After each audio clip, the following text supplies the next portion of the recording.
The spotlight was burning hot that night at the Desert Inn in Las Vegas, and Dean Martin was halfway through his second set when he heard it.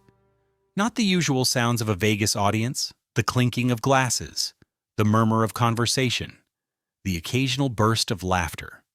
This was different. This was the sound of a child crying, and it cut through the smoky air of the showroom like a blade. Dean Martin had been performing for nearly 30 years, and he had heard every possible sound an audience could make. But this sound, the raw, heartbroken sobbing of a young child, stopped him cold. What happened next would become one of the most touching moments in Las Vegas history and reveal the depth of compassion that lay beneath the King of Cool's carefully constructed facade.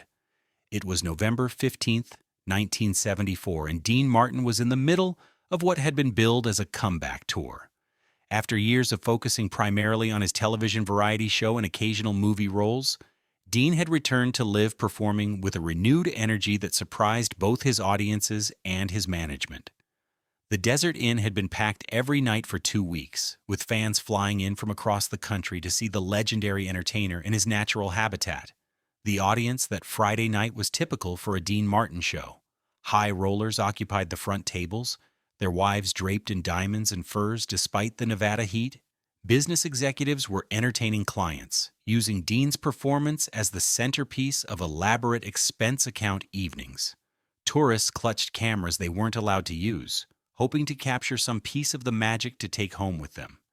And scattered throughout the crowd were the true fans, people who had been following Dean's career since the early days with Jerry Lewis, who knew every song, every joke, every gesture that made Dean Martin unique. At table 12 near the back of the showroom sat Linda Morrison and her 8-year-old son, Tommy. Linda was a widow from Denver who had saved for 2 years to bring her son to Las Vegas for his birthday. Tommy had become fascinated with Dean Martin after finding his father's old record collection in their attic. Night after night, the boy would play those albums, learning every word to songs. To Tommy, Dean Martin represented a connection to the father he had lost in Vietnam 3 years earlier. Linda had splurged on the trip, spending money she couldn't really afford on plane tickets, hotel rooms, and the expensive seats at Dean's show. She wanted to give Tommy something special, something that would help him understand the man his father had been. Tom Morrison Sr. had been a Dean Martin fan, had sung Dean's songs while shaving in the morning, had danced with Linda in their small kitchen while Dean's music played on their radio. Dean was performing Ain't That a Kick in the Head when he first noticed the disturbance at table 12. The child was trying to be quiet, but his sobs were growing louder and more desperate. Dean continued singing, but his eyes kept drifting to the back of the room, where he could see a small figure hunched over in his chair while a woman tried to comfort him. The King of Cool had built his entire career on the appearance of effortless indifference. He was the guy who didn't care, who couldn't be bothered, who sailed through life on a cloud of martini-fueled nonchalance. But underneath that carefully crafted persona was a man who had grown up poor in Steubenville, Ohio, who remembered what it felt like to be powerless, who had never forgotten the sting of being dismissed or ignored by people who thought they were better than he was. As Dean moved into his next song, Memories Are Made of This, the crying grew more intense. Other audience members were starting to notice, turning in their seats to see what was causing the commotion. Linda Morrison was clearly embarrassed, whispering urgently to her son, probably trying to convince him to calm down so they wouldn't be asked to leave. But Tommy couldn't stop crying, and his sobs were beginning to echo through the showroom. Dean Martin had faced hecklers before. He had dealt with drunk audience members, overly enthusiastic fans, and the occasional patron who thought they could become part of the show. But this was different. This wasn't disruption for the sake of attention. This was genuine pain, and it was coming from a child. Without warning, Dean stopped singing.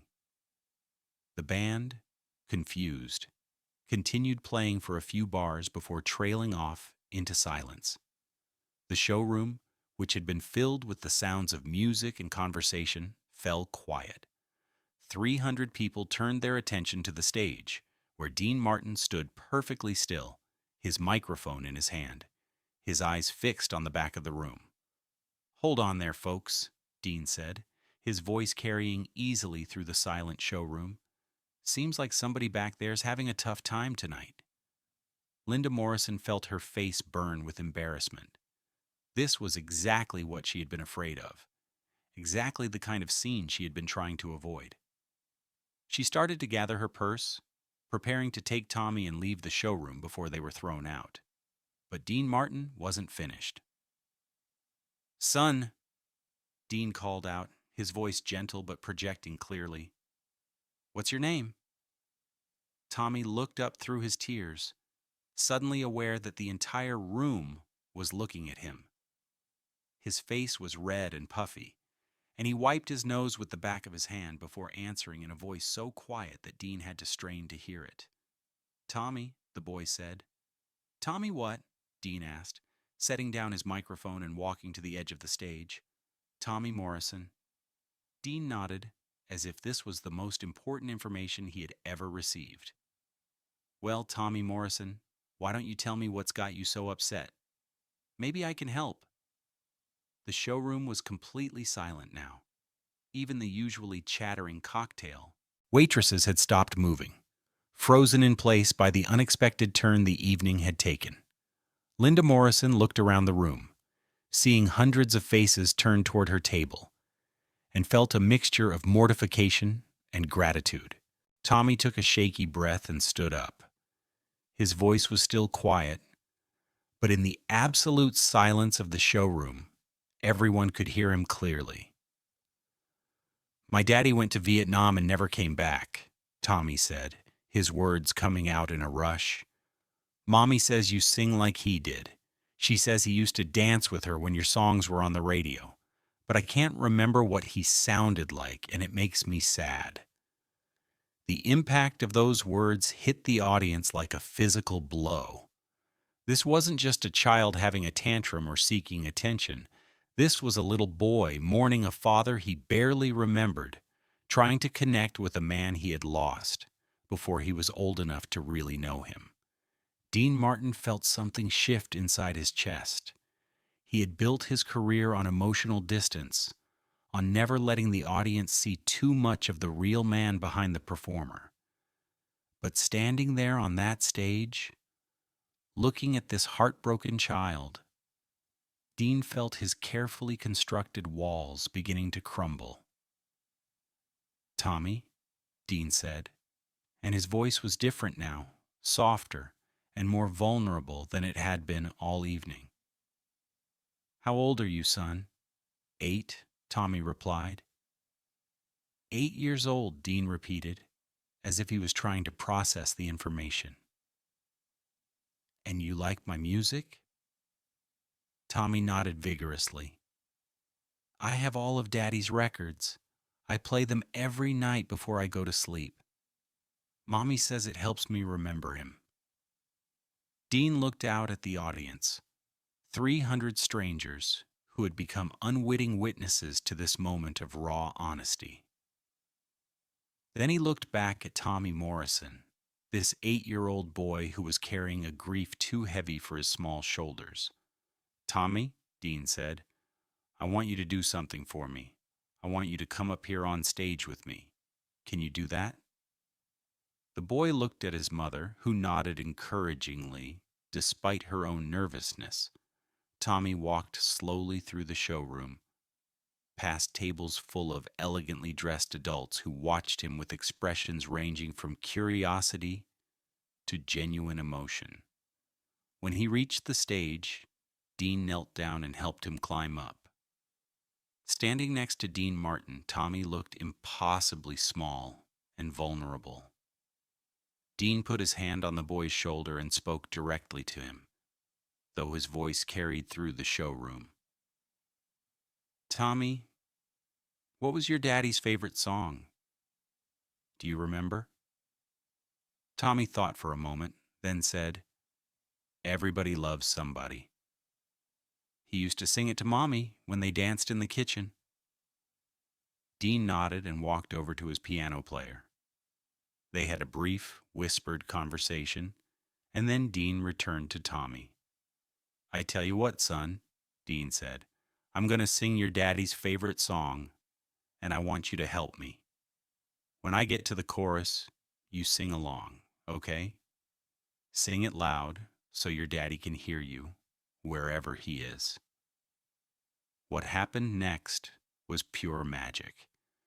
Dean Martin began singing "Everybody Loves Somebody," but this wasn't the polished, professional version that audiences usually heard. This was intimate, personal, sung not to a room full of strangers, but to one heartbroken little boy. When the chorus came, Tommy's small voice joined Dean's rich baritone, and the combination was so moving that grown men in the audience began to wipe their eyes. As they sang together, something remarkable happened. Tommy's tears stopped flowing, replaced by a smile that seemed to light up the entire showroom.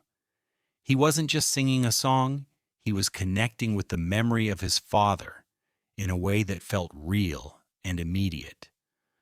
For those few minutes, Tommy Morrison wasn't a grieving child. He was a boy singing with his hero, carrying on a tradition that linked him to the father he was afraid of forgetting. When the song ended, the audience erupted in applause. But it wasn't the polite, obligatory clapping that usually marked the end of a number. This was raw, emotional applause from people who had just witnessed something genuine and unrehearsed. Several people were openly crying, moved by the simple honesty of the moment. Dean knelt down next to Tommy and spoke quietly, words that only the boy could hear. Then he stood up and addressed the audience one more time. "Ladies and gentlemen," Dean said, "I've been entertaining people for most of my life, but I've never had a better singing partner than Tommy Morrison here. Let's give him another hand."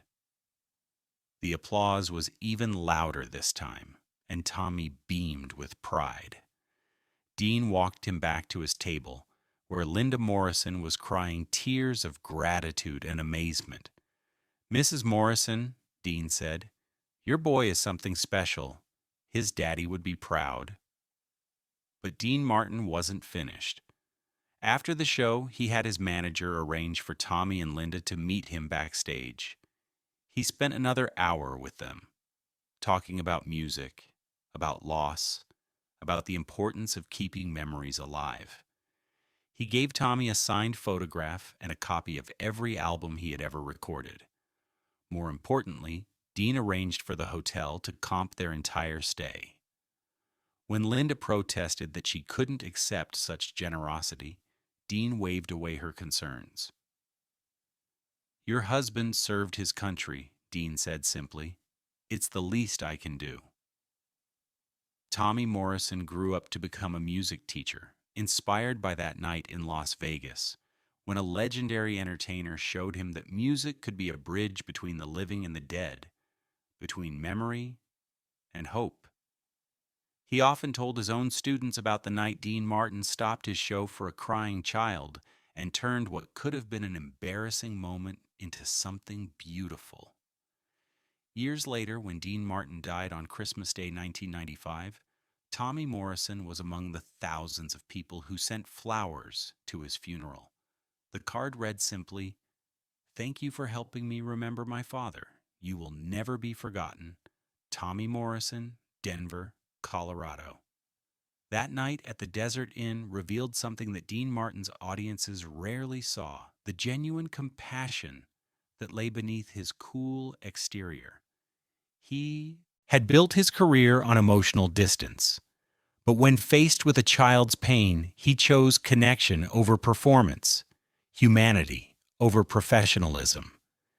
In doing so, he created a moment that touched everyone who witnessed it and showed that sometimes the most powerful performances come not from professional skill, but from simple human kindness.